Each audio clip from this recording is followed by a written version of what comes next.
שמי ענת טל, ואני היום בשיעור הראשון רוצה להדריך אתכם בסריגה במסרגה אחת את המושגים הבסיסיים. אז בואו נתחיל.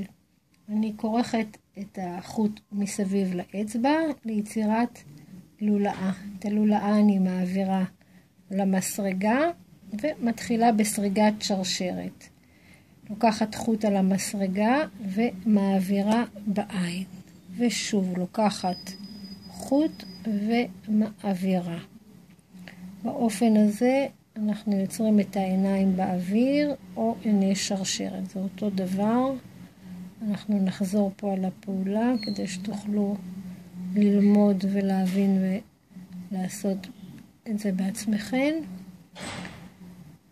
פשוט וקל. אנחנו שוב נעביר.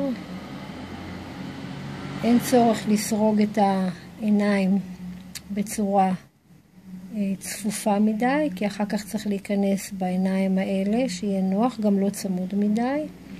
עכשיו סריגה מהירה, כשתתקדמו ופשוט ייראה באופן הזה, ככה.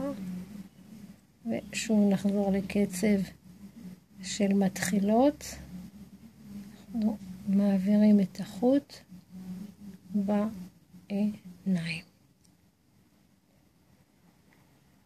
עכשיו בואו נעבור לסריגה של חצי עמוד. מה זה אומר חצי עמוד? חצי עמוד זה להיכנס בתוך העין, להוציא חוט. יש לנו שתי עיניים על המסרגה. עכשיו אנחנו לוקחים שוב חוט על המסרגה וסוגרים את שתיהן לעין אחת. אנחנו באים לעין הבאה. נכנסים, מוציאים, שוב יש לנו שתי עיניים, לוקחים את החוט וסוגרים. זה נקרא חצי עמוד. שוב אני נכנסת, רצוי לקחת את שתי העיניים פה על המסרגה כדי שהעין תהיה יפה. מוציאה בעזרת המסרגה, טיפה מרימה, ועם החוט אני סוגרת. הפעולה הזאת נקראת חצי עמוד. בואו נעבור לשלב הבא, סריגת עמוד. בעמוד אני לוקחת חוט על המסרגה, שוב נכנסת לעין הבאה, מוציאה חוט בעזרת המסרגה, מגביהה קצת. יש לנו 3 חוטים על המסרגה. בעזרת החוט והמסרגה אנחנו סורגים שלב ראשון את שתי העיניים, ושוב פעם חוט את שתי העיניים הבאות. זה נקרא עמוד. אנחנו נחזור שוב על הפעולה.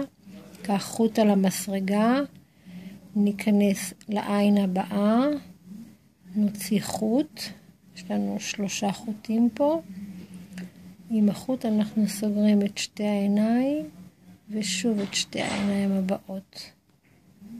זה עמוד. וככה אנחנו מתקדמים.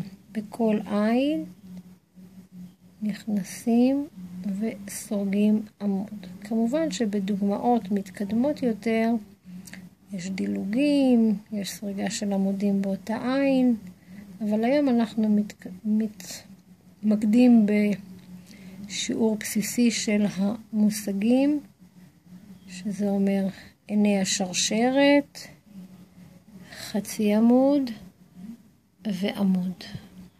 אז בהצלחה סורגות, ונתראה בשיעור הבא.